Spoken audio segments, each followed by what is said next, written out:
Another day, another blades guys. Yan. Kung matandaan yung mga wheelies ko guys, nung 2003, yung mga wheelies ko na walang kanal, yan na yun. Ito yung natira na maiksi lang to actually, mga ganyan lang siya na molye.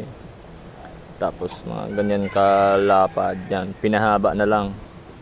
Tagos din yung tang.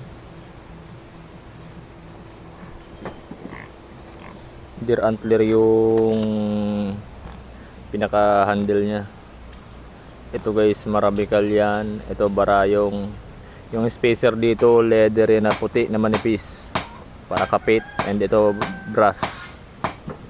Ito sungay ng kalabaw to. Ayan. Kung talas yung pag-uusapan, so matalas yan syempre. And yung finish nya guys, na carbon yan. Yung mga sagisag ng kalumaan nya andyan talaga, parang ganap na ganap. Yung pagiging,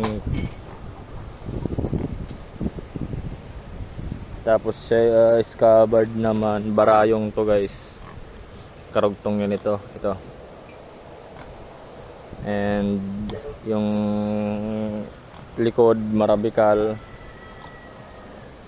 karugtong din ito.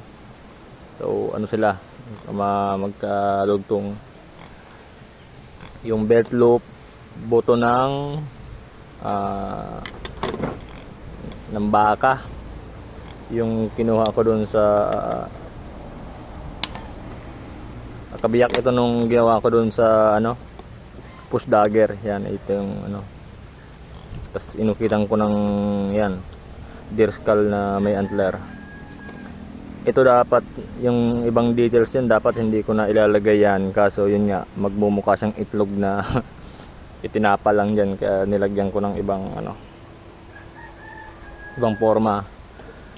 And yun, ito sungay ng usa to, yung pinakadulo.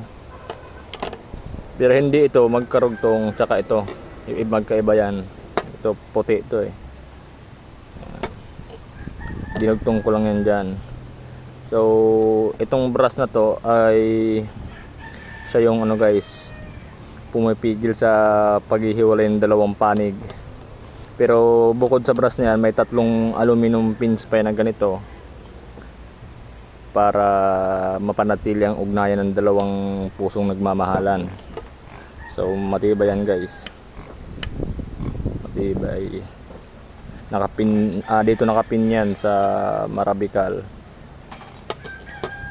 And ano pa,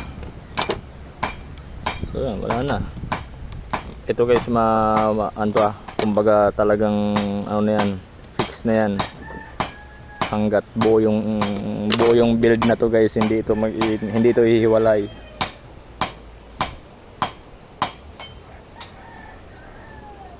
And wala tong pintura, purong natural. Kumbaga oil lang nilagay ko dyan. Kaya kung yung Marabical mapansin nyo guys, parang siya, matte, naka matte finish siya. Kahit yung barayong naka matte finish, lahat yan naka oil lang yan. So yan, ito yung build natin for the day. And yun, lagay na natin sa scabbard.